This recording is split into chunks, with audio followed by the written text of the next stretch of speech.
नमस्कार हरि प्रेमियों, माइंडफुल भक्ति चैनल में आपका स्वागत है। हरि प्रेमियों, कैसे हैं आप? उम्मीद है आप सब अच्छे होंगे। आइए जानते हैं आज का प्रसंग। आज का प्रसंग है माघ मास का महात्म्य, अध्याय नंबर 5।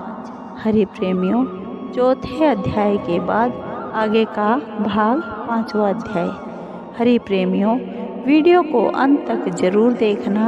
अगर आप चैनल पर नए हैं तो प्लीज़ सब्सक्राइब करें और बेल आइकॉन को ज़रूर दबाएं ताकि आप तक हमारे सारे नोटिफिकेशन पहुंचते रहे। हरि प्रेमियों, आइए जानते हैं।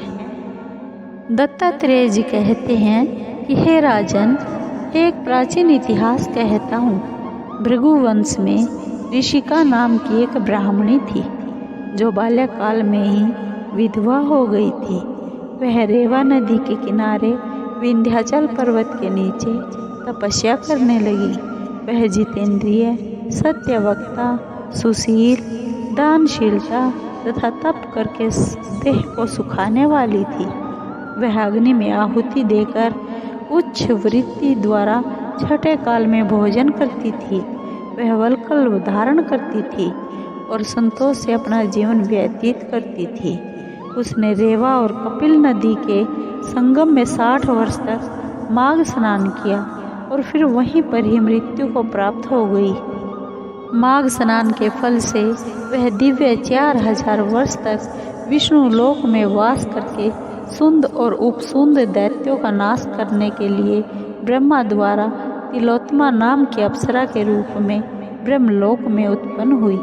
वह अत्यंत रूपवती, गान विद्या में अति प्रवीण तथा मुकुट कुंडल से शोभायमान थी। उसका रूप, यौवन और सौंदर्य देखकर ब्रह्मा भी चकित हो गए। वह तिलोत्तमा रेवा नदी के पवित्र जल में स्नान करके वन में बैठी थी।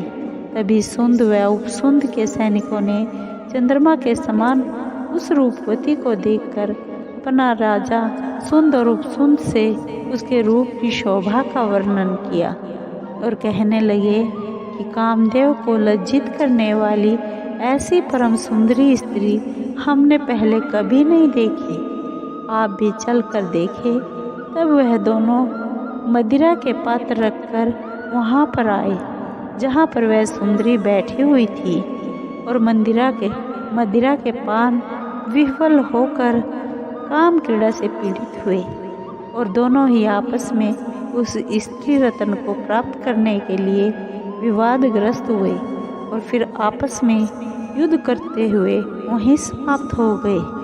उन दोनों को मरा हुआ देखकर उनके सैनिकों ने बड़ा कोलाहल मचाया और तब तिलोत्तमा काल रात्रि के समान उनको पर्वत से गिराती हुई 200 दिशाओं को प्रकाशमान करती हुई आकाश में चली गई और देव कार्य सिद्ध करके ब्रह्मा के सामने आई। तो ब्रह्मा जी ने प्रसन्नता से कहा कि हे चंद्रवती, मैंने तुमको सूर्य के रथ पर स्थान दिया। जब तक आकाश में सूर्य स्थित है, नाना प्रकार के भोगों को भोगो। सो हे राजन, वह ब्रह्माणी अब भी सूर्य के रथ पर माघ मास स्नान के उत्तम भोगों को भोग रही है। इसलिए श्रद्धावान पुरुषों को उत्तम गति पाने के लिए यत्न के साथ माघ मास में विधिवत स्नान करना चाहिए। हरि प्रेमियों, आगे का भाग, आगे की कथा माघ महात्म्य के 6ठे अध्याय में सुनाई जाएगी। हरि प्रेमियों, आपको वीडियो कैसी लगी?